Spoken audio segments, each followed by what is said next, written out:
நிறைந்த தாய்மார்களே, பெரியோர்களே, சபையோர்களே, பெற்றெடுத்த தாய்மார்களே, வருங்கால தோழர்களே, வாலிப இளம் சிங்கங்களே, இந்த தெற்கு சலியநல்லூர் நகரத்திலே அருள் பாலித்துக் கொண்டிருக்கக்கூடிய தேவி முப்படாதி அம்மாள் திருவாலயத்திலே வருஷா வருஷம் நாமல் வில்லிசை நடந்து கொண்டிருந்தாலும் இந்த ஆலயத்திலே எங்களுக்கு முன்பாக பெரிய பெரிய புலவர்கள், பேர் அறிஞர்கள், கவிஞர்கள் பாடியிருக்கலாம்.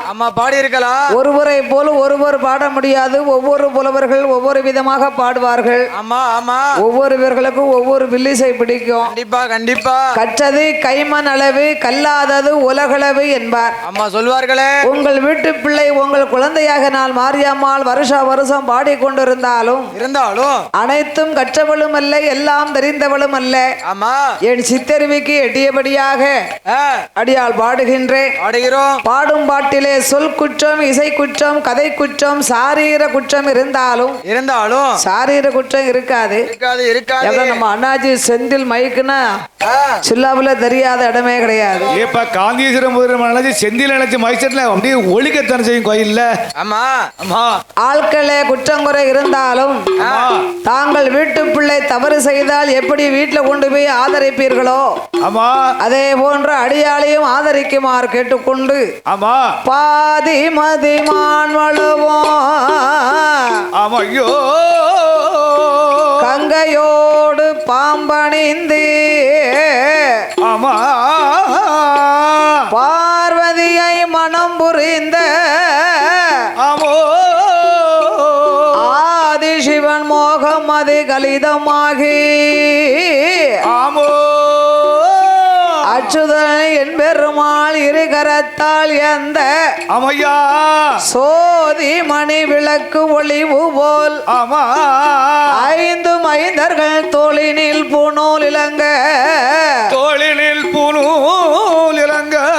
மேதினில் அரைக்கும் சிவனுக்கும் அறிகிற புத்திரனாக ஒரு கோயில்ல குடியிழப்பையா வைக்காங்கன்னா என்ன முத நாள் சாஸ்தாவுக்கு படிக்கணும். சாஸ்தா பிறந்தாத்தான் சகல தெய்வமும் கோயிலுக்கு வரும். நான் ஆட்டம் வச்சிருக்கேன் நினைச்சேன், பாட்டுக்கை வச்சு நினைச்சேன். கொஞ்ச நேரம் வில்ல கட்டி அடிச்சுட்டு நிம்மதியா போய் தூங்கலாம் நினைச்சேன். இங்க என்னன்னா ஆட்டம் இல்ல கச்சேரி போச்சு. ஐயன் பிறந்தாத்தான் அனைத்து தெய்வங்களுமே ஆலயத்துக்கு வருவோம். அட்டகாளி 8 பேர் வந்துருவா. அதுக்குத்தான் முதலாக சாஸ்தாவுக்கு ஆரம்பிக்கிறார்கள். சாஸ்தா பிறக்கணும். சோதி மணி விளக்கு ஒளிவு போல், சோதி மணி விளக்கு ஒளிவு ஐந்து மைந்தர்கள் தோளினில் பூணூல் இலங்க மேதினில் அரைக்கும் சிவனுக்கும் அறிகர புத்திரனாக வந்துதித்த கர்ம சாஸ்தாங்கதையை குறித்து சொல்வோம்.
சாச்சாது சிவபெருமாளோடு யாரெல்லாம் குலுவிருந்து வருகிறார்களானா யாரெல்லாம் கொலுவிருக்கா ஆகாயத்தில் சூரியனோ அன்பு குளிர் சந்திரனோ ஆகாயவாணியோடு ஆகாய கங்காதேவி ஆகாயவாணியோடு ஆகாய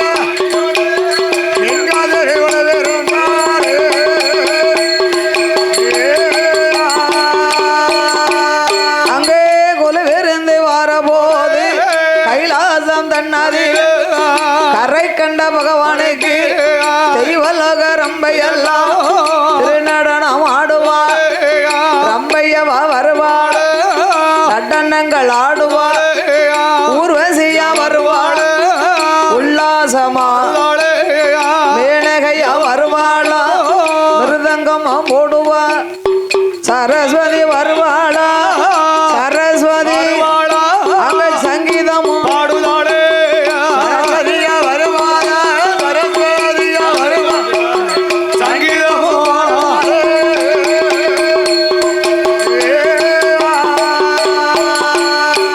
அப்பேற்பட்ட இறைவன் வாழக்கூடிய கைலாசபதியில் ஆமோ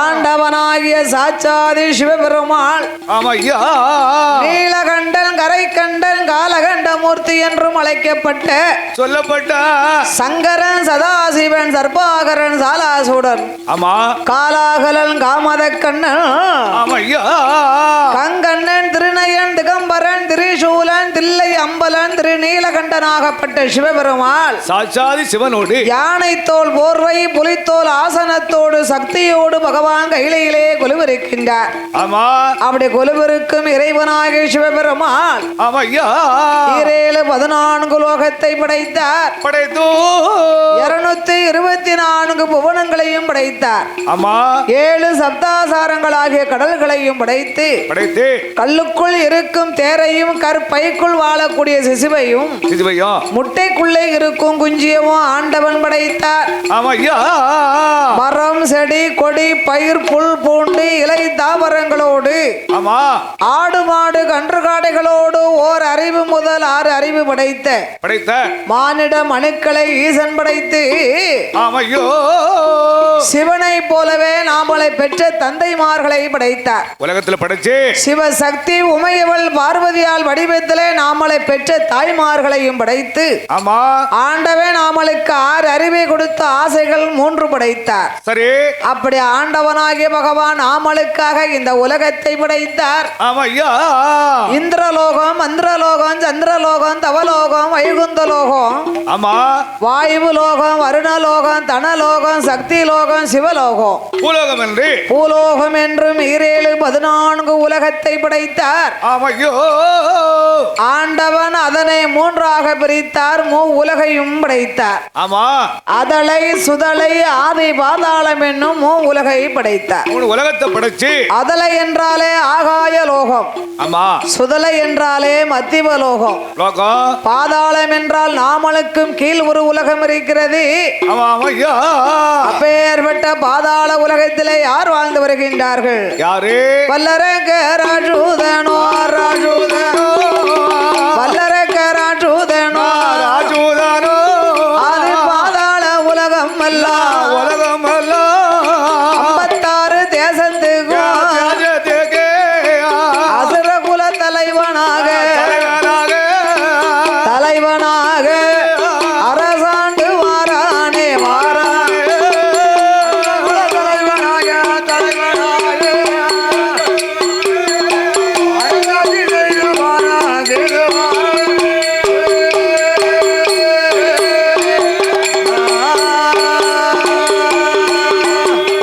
அவனை புகழும் தேசத்துக்கெல்லாம் அதிபதியாக ஆமையா அசுரகுல தலைவனாக வாழ்ந்து வருகிறான் வல்லரக்கன் ரிஜுமுகாபர்ண இரத்தக்கண்ணைக்கு மகனாக பிறந்தவன் ஆமா வல்லமை தவத்தால் கிடைத்தவன் வல்லவன் வல்லவன் என்றும் அசுர அரக்கர் குலத்திலே பிறந்தவன் வல்லரக்கன் ஆமா அந்த வல்லரக்கனை வளர்த்து வாலிபமாக்கி வருகின்றார்கள் ஆமையோ அவன் பாதாள உலகத்தில்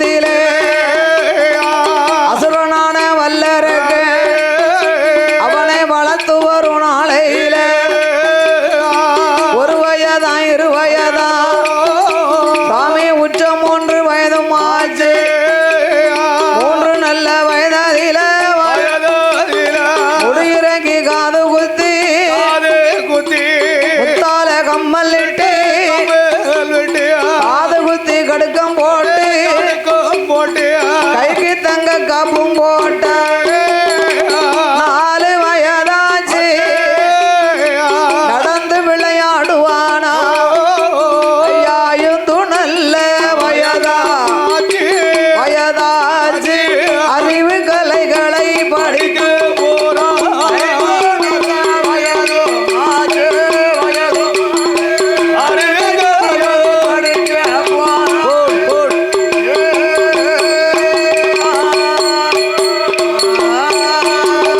அரக்கனுக்கோ வயதோ 5 ஆச்சு. அசுரகுருவாகிய சுக்கராச்சாரியாரே அரண்மனைக்கு வரவழைத்தார்கள். கொண்டு வந்து நாள் பார்த்து தினங்குறித்து நல்ல நாளை எதிர்பார்த்து நாளான நாளையில நல்ல புரட்டாசி மாசத்தையிலே சரஸ்வதி பூஜை தினத்தன்று அதான் தூக்கம் வருது. அவருக்கு ஏட்டு ஓலை கொண்டு வந்து ஏடு எழுத வேண்டும் என்று காயாத பனை அதில கண்ணி பண குறுத்தெடுத்தார். காயாத பனை அதில கண்ணி பண குறுத்தெடுத்தார். ஈனாத பனை அதில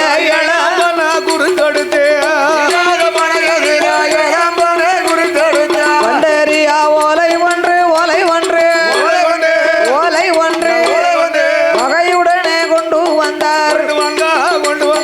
வகையுடனே கொண்டு வந்தார்.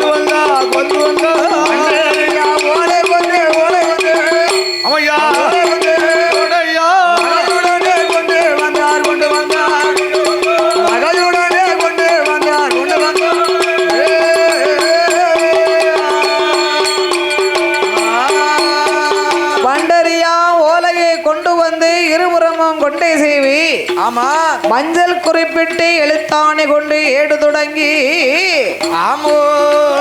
அரக்கனை ஆசார பலகையிலே அமர வைத்தார். அசுரகுருவாகிய சுக்கராச்சாரியார் கல்விகளை கற்றுக் கொடுக்கிறார்.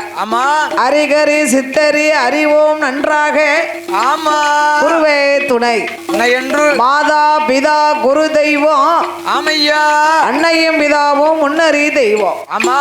அப்படி அரக்கனானவள் ஆய கலைகள் அனைத்தையும் கற்பிக்க வேண்டும் என்று எண்ணி ஆனாவில் இருந்து அக்கனா வரைக்கும் கானாவில் இருந்து இக்கனா வரைக்கும் அரக்கன் எப்படி படித்து வருகின்றான். அவன் 6 நல்ல வயதிலே அருள்சுவடி படித்து வாரோ. 7 வயதாச்சு எஞ்சுபடி படிப்பானா. 8 நல்ல வயதுமாச்சு ஏட்டு ஓலை எழுதுவானா. 9 வயதாச்சு ஓலை எதை எழுதி வாரா. 10 12 வயதாச்சு 12 வயதாச்சு பல கலைகள் எல்லாம்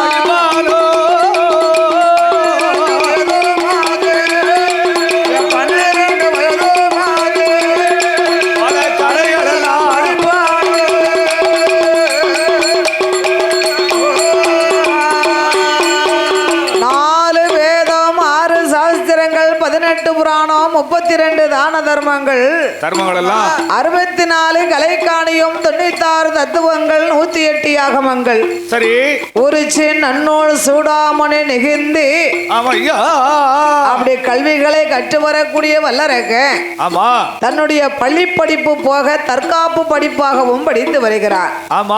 அரிகரி கொன்ற வேந்தம் அறிந்து அரிகரி கொன்ற வேந்தம் அறிந்து கொண்டானா. அன்னையும் பிதா என்று வேடி அன்னையும் பிதா என்று வேடி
அரக்கன். ஆமா அரக்கன் படியாத பாடம் இல்ல, பாராத பிராணங்கள் அல்ல. கிடையாது. படித்து வரும் பொழுது அரக்கனுக்கு வயது என்னாச்சு? என்னாச்சு? 16 வயதாச்சு. 16 வயசு ஆச்சு. அவன் பார்த்தா ரத்த கண்ணியானவா. ஐயா நம்ம மகனாகிய அரக்கனுக்கு வயதோ 16 ஆச்சு. 16 வயசு ஆச்சு. அவனுக்கு பால பருவம் போய் பருவகாலம் வந்து விட்டது. வந்துருச்சா? நாமளுக்கு வாழும் பிராயங்கள் போய் வயோதியாக கூடிய காலமாச்சு. ஆமா. அப்ப என்ன செய்யணும்? என்ன? அரக்கனுக்கு திருப்பூட்டணும், நாட்டை ஒப்படைக்கணும். ஆமா ஐயா. கல்யாணம் முடிச்சாதான் பட்டம் சுட்ட முடியும். ஆமா. ஏன் கல்யாணம் முடிச்சா பட்டம் சுட்டணும்? எதுக்கு? வீட்டு பொறுப்பு என்னன்னு தெரிஞ்சுக்கிட்டா தான் நாட்டு பொறுப்பை எப்படி பார்க்கணும்னு தெரியும். ஆமா உண்மைதானே. அதனால 56 தேசங்களுக்கும் அதிபதியாக வாழ போறான் வல்லரக்கன். இந்த இளவரசன் பட்டம் சூட்டி அரசு பரிகாரம் செய்யணுமானா வீட்டுல உள்ள குடும்ப பொறுப்பு முத தெரிஞ்சுக்கிடணும். ஆமா. ஆகையினால அரக்கனுக்கு திருப்பூட்டணுமானா ஆமா ஐயா அரக்கனுடைய அம்மான் மகளாகிய பவளக்கண்ணியவே கொண்டு வந்து அந்த அரக்கனுக்கும் பவளக்கண்ணிக்கும் திருப்பூட்டினார்கள். ஆமா அவனா அரக்கனே சிம்மாசனத்திலே அமர வைத்து நாட்டை எப்படி ஒப்படைத்தார்? எப்படி எப்படி என் மகனே வல்லரக்கா, என் மகனே வல்லரக்கா, செங்கோலும் உன் பொறுப்பு, சிம்மாசனம் உன் பொறுப்பு, நாடு எல்லாம் உன் பொறுப்பு, நாடு நகரம் எல்லாம் உன் பொறுப்பு, ஊட்டி எல்லாம் உன் பொறுப்பு, பொக்கிசமும் உன் பொறுப்பு, பணப்பெட்டியும் உன் பொறுப்பு, பாதாள உலகமெல்லாம் உன் பொறுப்பு, கண்ணையுமை காப்பதை போ, கண்ணையுமை காப்பதை போ, உலகத்தை காக்க வேணும்.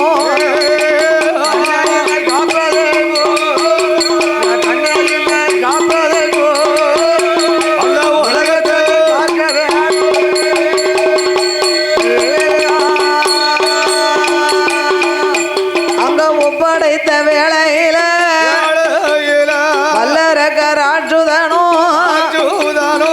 செங்கோல்கள் பிடித்தான், சிம்மாசனம் தான வந்தான், வாசம் புகழ் சூடும் உலகமெல்லாம், வாசம் புகழ் சூடும் அவன் வரிசையோடு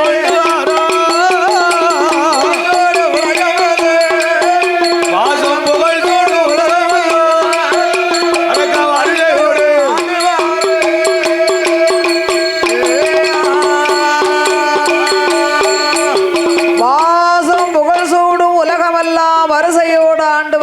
வல்லரக்கன். நீதி நேர்மை தெய்வ தாட்சியங்கள் எல்லாம் அப்படி வருடம் 12 சிம்மாசனத்தில் அமர்ந்திருந்த அரசு பரிகாரம் செய்யும் போது இவன் சிம்மாசனத்தில் ஏறி உட்கார்ந்தானே, சிவனை வணங்கினானா, திருநீர் பூசினானா, விநாயகரை வணங்கினானா, விபூதி பூசினானா, ஆண்டவன் சிவனை நினைக்கல, அடிபணிந்து வணங்கல. சிம்மாசனத்தில் ஏறி உட்காரும் போது 9 படி அமைத்தார்கள். சரி. சிம்மாசனம் அப்ப எவ்வளவு உயரமா இருக்கும்? அப்படியே உயரமா இருக்கு. 9 படியும் 9 நவக்கிரகத்தை கொண்டு வந்து படியாக அமைத்தார்கள். ஆமா. 9வது படியிலே சனி பகவானை கொண்டு வந்து படி அமைத்தார்கள். இது படியாக்க போட்டு 8 படியும் ஒழுங்கா மிதிச்சான். ஆமா. 9வது படியிலே சிம்மாசனத்துல இருக்க போறோம்ங்கிற ஆணவத்தோடு ஓங்கி மிதிச்சான். அப்பமே பிடிச்சான். அரக்கனுக்கு 6.25 அரையுங்காலும், 6.25 அரையுங்காலும் எத்தனை? 7.5. அப்படியா? ஆமா. அரக்கனை பிடிச்சி 7.5 சனிய. ஆமா ஆமா. அரக்கனுக்கு பிடித்தான் 7.5 சனியும். ஐயோ சனியனவே பிடிக்க போறான், சனியனவே பிடிக்க போறான். சண்டாள வல்லரக்கு சங்கடத்தை போறான். 7.5 பிடிக்க போறான், 7.5 இருப்படத்தை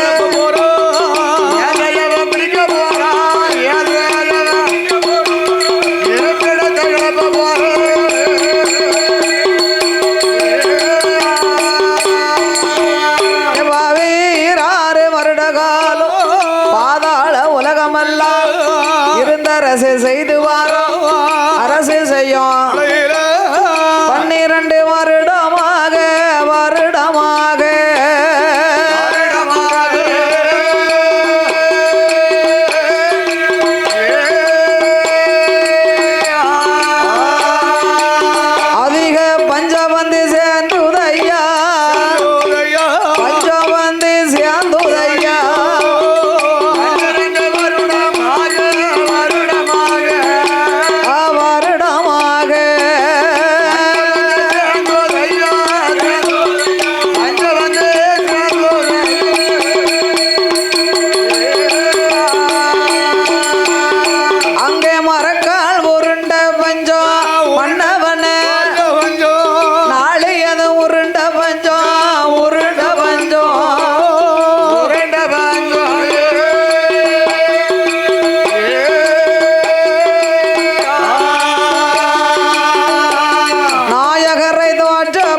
தோற்ற வந்தோம்